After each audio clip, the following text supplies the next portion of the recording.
got to come up here and talk about breaking hymens. Michael's already covered that, and I don't know about you guys, but I don't think I'm going to look at my mother's vagina quite the same way.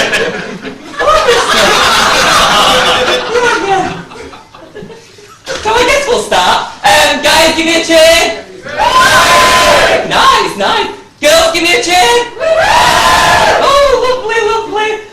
Okay, so I've been thinking, since being back from Edinburgh, I've just been doing a lot of thinking. I was like, what can I talk about now? It's just the way I roll. Always thinking on the tube, you're smelly and that kind of thing. And what I was thinking about a lot is like discrimination. Because we hate each other. You know, like we're sexist, we're like homophobes, we're racist. And I find it all very interesting, to be quite frank. And on like a couple of weeks ago, I was on my way to this gig in Manchester. I was back home. And I was walking down the street and I experienced my very own first bit of homophobia. It was very exciting. It was, I'm not gonna lie. But I was walking down the street and this car drives past and they're like, fucking faggot! To what? It was shocking. And so I've got to stage now where I'm going to retaliate. I think we shouldn't have to live in this world. So I was like, he was like, fucking faggot! And I was like, fuck you, Dad! In the house, but on the street, it's just very rude. It's very rude. But my dad is actually more offended that I'm a natural ginger. Priorities. Somebody didn't want grandchildren. Either way, I think if I was straight and ginger, I wouldn't have been successful. But the thing is, when I was first born, because my dad's got this lovely dad, like black hair, and then my mum looks like Ronald McDonald with boobies.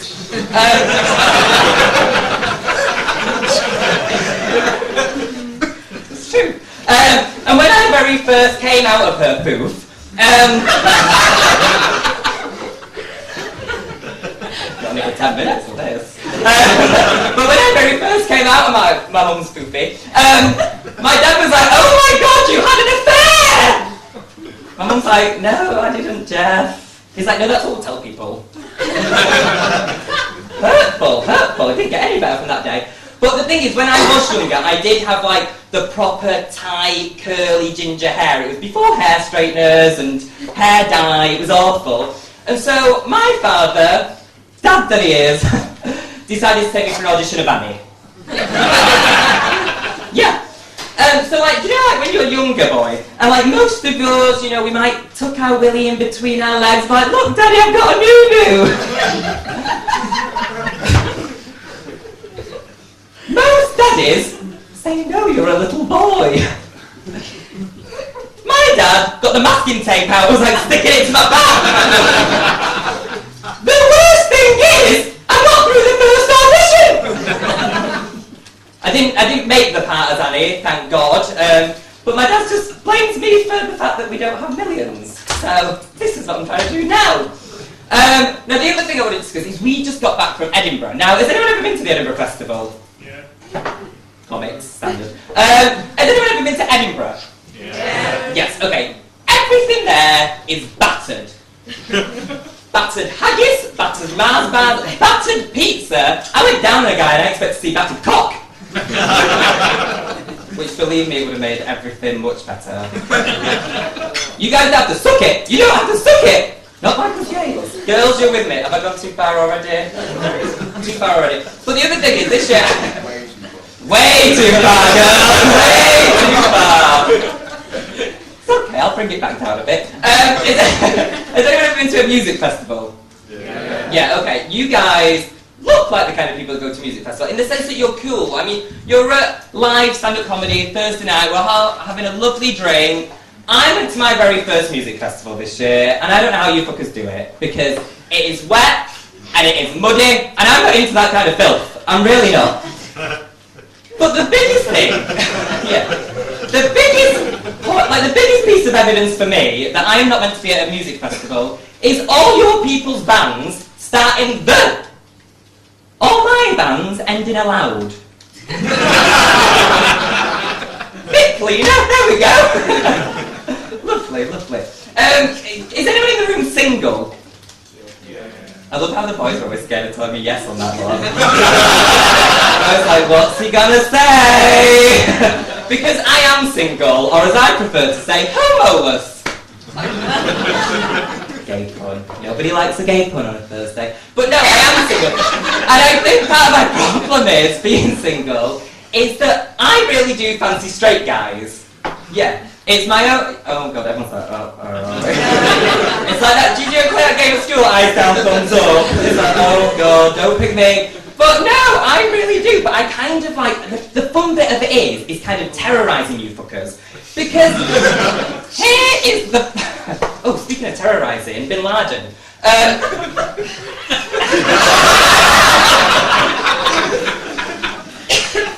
It's topical-ish. But like, I think the Americans are celebrating a bit too much, because I think the biggest threat's still out there, Justin Bieber. He's out there and he's armed with auto-tune. That was just like a side thought, and I'm going to come back to the being single and terrorising straight. But I guess you guys, you straight, could actually beat me up. Let's face it, I'm not as tough as I look. So the only thing I can do is kind of verbally terrorise you. So, for example, my best example is a couple of weeks ago I went back to Manchester for a gig, and I went to catch up with some friends, and we were going for dinner, and I was late as always. And so I run in, and I'm like, oh, and I'm all wet, my fur's wet, it was awful. And I wear fur. It's my mum's old coat, it's called I call it the Pat Butcher coat. Anyway, I was like sat down, I ran in, sat down, and the waiter comes up and he's like, oh hi, here's the menu, can I get you a drink? And I was like, oh yes, that. I know. So anyway, so then we were sat around the table and we were having dinner, but then I just wanted to mess with him a bit more. So he come up and he was kind of like putting the plate down, he's like, oh just be careful, it's hot. And I was like, oh Sean, you're so protective.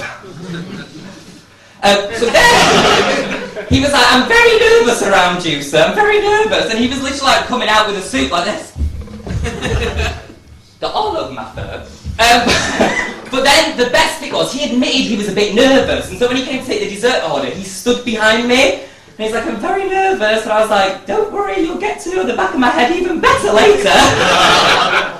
I'm surprised I don't get chucked out of places.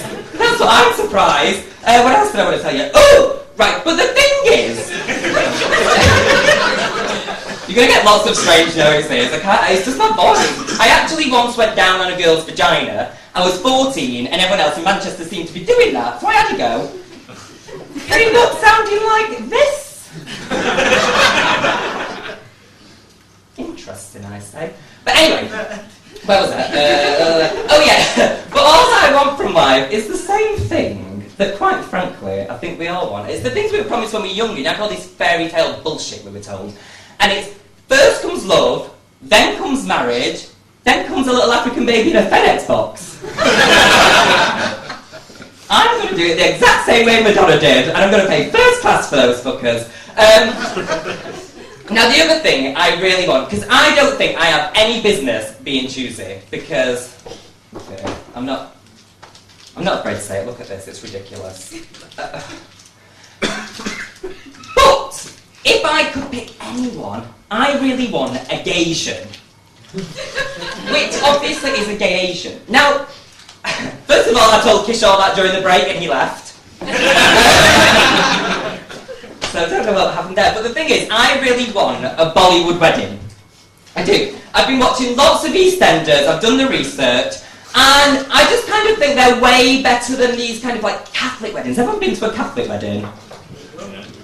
It's not like some sort of cardio workout. You like stood up, you sat down, you're on your knees, Saturday night, some might say. And it's just kind of like one of those things, everyone looks a bit miserable. But at a Bollywood wedding, they're colourful, they're vibrant, everyone's dancing around, having a lovely time. And I too want to ride a fucking elephant. Who wouldn't? I've sat on many trunks in my time, now it's time for the real ivory. Whoopsie. Now, I actually performed at a Bollywood party once. It was very intense. I did this too, and I got there, and they were like, there's kids here, so you can't swear and you can't do filth. So after my girls aloud joke, I was fucked. And I was kind of like, okay, so I kind of like messed with this, and I was like, oh my god, could you try imagining marrying this off? Like, that would be difficult. And then at the end, this old lady came up to me and she was like, I think you were really hard on yourself when you said about trying marrying this off. And I was like, oh, that's telling me to get that. And I was like, oh, thank you. Do you think you could marry this off? And she was like, no. I just don't think you should say it on stage. I was like, oh, hurtful. Has anyone in the room ever had a threesome? You'll be surprised how many times that gets a tumbleweed moment. I did that in Edinburgh. I was like, really? Like, no one's had a threesome? Not even forced in Edinburgh? But yeah. Naughty Stephen, that's all I say straight. It's naughty Stephen. But my thing about the threesome is, when I very first moved to London, I knew no one in the city, and it was kind of... It's like a big city to come to when you know no one, and it was horrible. So I decided to go on Gumtree. Has anyone ever found a housemate on Gumtree? Yeah. What a disaster. Every rapist, murderer and pole is on that fucking website.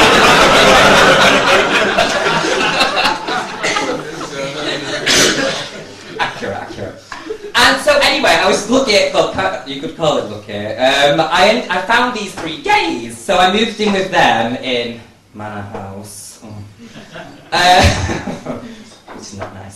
And so anyway, so I moved in with them, and then I used to also work on a TV show called Something for the Weekend. On a Sunday, they pick you up at like 5:30 in the morning. And this one morning, I was coming down the stairs, and I heard this kerfuffle. And so I walked into the living room, and it was those 3 having a fucking threesome. It was like some sort of weird octopus. You could definitely see 3 tentacles. Disgusting. So I got in the car, I went to work, I tried to like block it out, and then I came back, and they were kind of like, hey, Stephen, we've made you dinner. I was like, please tell me you showered first. You would, that would be the first question. And then they're kind of like, well, you're kind of being a bit awkward about this, like, stop being so awkward, like, be a grown-up. And I was like, well, no, we live together, we're like friends, we go drinking together, it's disgusting. Thanks for the fucking invite! I felt like Annie again! So anyway, earlier this year, I had my very own threesome. Thank you. You should be proud. This got 2 people? Yeah. And because you're all kind of straight, there was no gays, was there? Tumbleweed again. But here's the thing. Having a gay threesome is kind of like playing the Nintendo Wii.